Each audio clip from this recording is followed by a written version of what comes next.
Ar galim nufilmuoti kokį video, kaip vyrams rekomenduotum pavirsti iš bulvės į gulbę? Gal yra kokie hekai, kurie padeda, ar šiaip produkcija, kurią rekomenduotum kasdieniniam naudojimui vyrams? Nebijok korekcijos. Vyriškas grimas nėra moteriškas makiažas. Ačiū už klausimą. Manau, ne tik tau bus naudinga sužinoti kelis patarimus, bet ir kitiems. Nes tikrai korekcijas darosi ne tik šokėjai, dainininkai, televizijų laidų vedėjai, socialinių tinklų kūrėjai, youtuberiai ir dar daug kitų. Todėl tai yra visiškai normalu ir to tikrai nereikėtų gėdytis. Kadangi dirbi gyvai su žmonėmis ir kuri socialiniams tinklams turinį, tai reikia kiekvieną kartą atrodyti tikrai nepriekaištingai. Todėl tau parodysiu kelis patarimus, kaip pasidaryti korekciją per 3 minutės kasdien. Korekcija tinka nepaisant amžiaus ir lyties visiems. Kadangi dažniausia pas mus yra populiaru jaunikio grimas, tai reikėtų to nepabijoti, bet o kaip su paaugliais? Paaugliai taip pat galite užmaskuoti odos netobulumus, spogelius, randelius, akne, pavargusius paakius.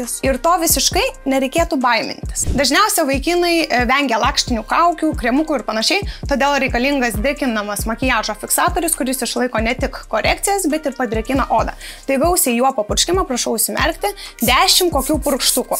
Dažnai pajuokauju, net išmaudau. Tikrai turi efektas jaustis. Paveduojame ir būtinai paliekame minutę išdžiūti. Šviesiu maskuokliu pakoreguosime veido zonas. Kaip kaktos centriukas, šiek tiek uždėsime ant nosies centro, čia po barzda, būtinai panaikinsime nuovargį akių kampučiuose ir po akimi.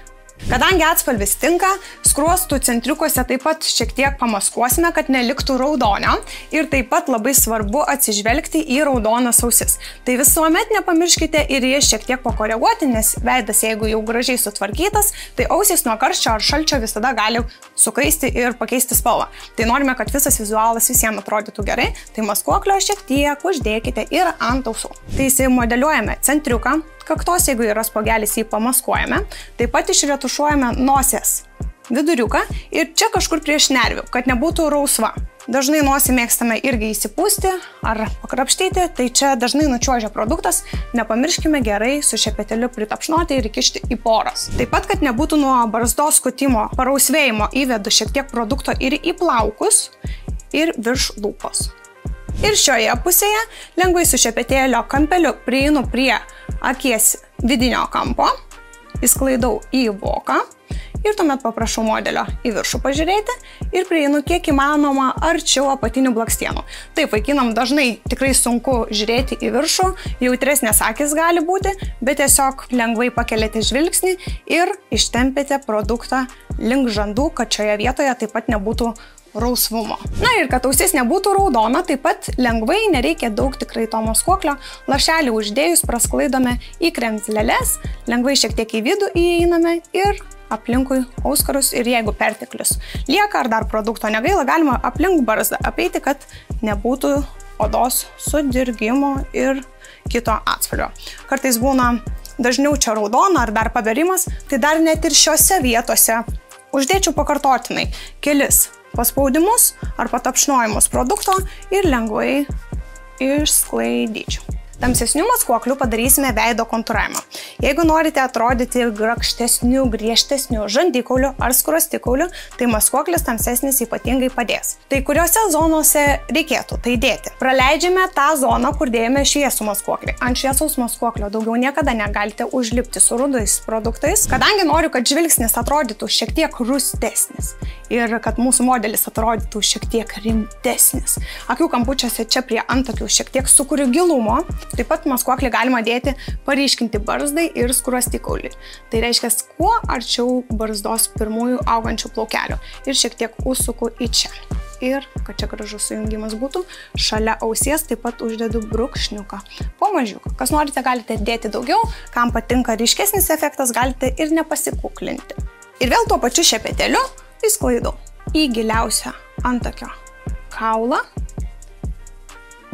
Ištempiu viską link antakio ir gerai išretušuoju, kad neliktų jokių griežtų perėjimų. Ta, ką tik nupiešėme, turime nematomai išnaikinti. Tai vadinamas ombre efektas, kai iš kreminės spalvos perėjimas nueina į tamsesnę spalvą ir šitaip nesimato, kaip spalvos buvo susijungę.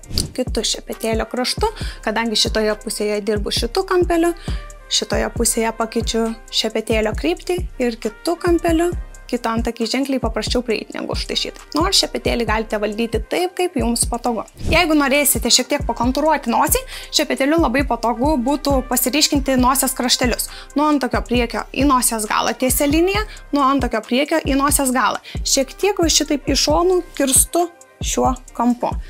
Šiek tiek pabaksnuojate, į poras įstumate šiek tiek to rudo produkto ir taip pat nepamirškite šnerpių. Kodėl? Nes šviesa dažniausia iš viršaus mums krenta, tai nepalikite šitoje vietoje baltos nosies, bet taip pat neperspauskite ir su ruda spalva, nes galite greit pasidaryti nosies galą kaip rudnosiuko, o jūs to tikrai nenorite. Taip pat išnaikinu liniją rudžiausią prie barzdos ir ties sujungimu į ausį, kad viskas atrodytų labai natūraliai ir tą šešėlį dar šiek tiek užmetu ant maskuoklio. Taip pat viską labai gražiai paimu ir 100% šešėlį laikau iš čia. Čia reiškia yra giliausias mūsų skruostikulis. Čia turi būti ryškiausias šešėlis ir ryškiausia zona. O čianai turi lyg išnykti ombre efektu. Reiškia, produktas turi procentaliai iš 100% išnykti į nulį link lūpų kampučio. Tie brūkšniukai, kuriuos pirmai nupiešiau, realiai gyvenime nebegali matytis. Jeigu sunku jums šepetėliu taip pat išretušuoti produktą, galite pasinaudoti ir savo pirštais. Kompaktinė pudra, jeigu jūsų veido oda linkusi dienos eigoje susiriebaluoti, kaktos dažnai tai būna zona prie nosies, tai galite šiek tiek ant kempinėlės paėmę produktą ir nutapšnoję perteklių ant rankos, labai lengvais tokiais priplojamaisiais judesiais toje zonoje pafiksuoti pudrą, kad jinai nesubėgtų. Na ir aišku, kad eigoje dienos jūsų oda netaptų riebaluota, galite ją šitaip paspaudimais keliais prifiksuoti. Tai būtina, jeigu norite, kad jūsų makiažas išlaikytų labai ilgai. Taip pat nepamirštame akių kampučių, per voką, nes dažnai gali subėgti maskuoklis, ir paakiuose. Jeigu patinka spindintis gražus efektas ir labai natūralus, tai kartais šis produktas nebus būtinas. Ši kempinėlė, jeigu ką žino, kad yra paslėpta va čia va viduje, įdedi, paslėpi atgal, uždarai ir viskas, šepetėlio papildomo nereikės. Vaikinom rekomenduočiau pilkšvą antakių gelį, kuris yra su šukutėmis. Šitaip galite vešliau sušukuoti savo antakius, jeigu jie styro į skirtingas pusės. Tai tiesiog labai lengvais judesiais pašukuojame į viršų ir augimo plaukų kryptimi. Praleidžiame, jeigu tokia vieta yra praskusta, jos neužpiešime, o tuos plaukelius toliau vėl sušukuojame jų augimo kryptimi. Ta pati gelį panaudosiu ir barzdos vešlumui suteikti. Kadangi čia matome auga daugiau plaukų ir čia šiek tiek praretėja, tai tuo pačiu šepetėliu lengvai šukuojant į apačią, kad mažiau šviestų baltesni tarpeliai, sušukuoju viską augimo kryptimi ir jeigu šitaip norėtųsi daugiau, galima kelis tiesiog kartus pasluoksniuoti. Šitaip atrodytų dar vešlesnė. Na, o jeigu užtenka minimalaus varianto, galite palikti jau ir šitaip. Taip pat spalviname šiek tiek centriuką, nes šitaip sukuriame tankesnių plaukų efektą. Būtinai vaikinai nepabijokite drėkinamuoju lūpų balzamu. Svarbiausia matiniu padrėkinti savo lūpų, ypatingai šaltuoju sezono metu. Ir šitaip vos patapšnoti lūpas. Geriausia, kodėl minėjau, būtų matinis vazelinas. Todėl, kad nesimatys, kad jūsų lūpos iš vis buvo dažytos, bet jos bus pridrėkintos. Pabaigai naudosiu 12 valandų apsaugantį makiažo fiksatorių. Vėl pakartosiu kokius 7 purkštukus gausiai. Šitaip jūsų oda atrodys gaiviai, šviežiai ir tikroviškai. Tikrai neatrodysite lyg su kaukė. Jeigu pakartosite teisingai visus žingsnius, tai nieks nepastebės, kad iš tikrųjų buvo atlikta kažkokia veido korekcija. Na, o jeigu nepavyko vis dėlto padaryti teisingų žingsnių žiūrint YouTube video, tai galite užsiregistruoti į makiažo pamoką, kur parodysiu jums viską asmeniškai.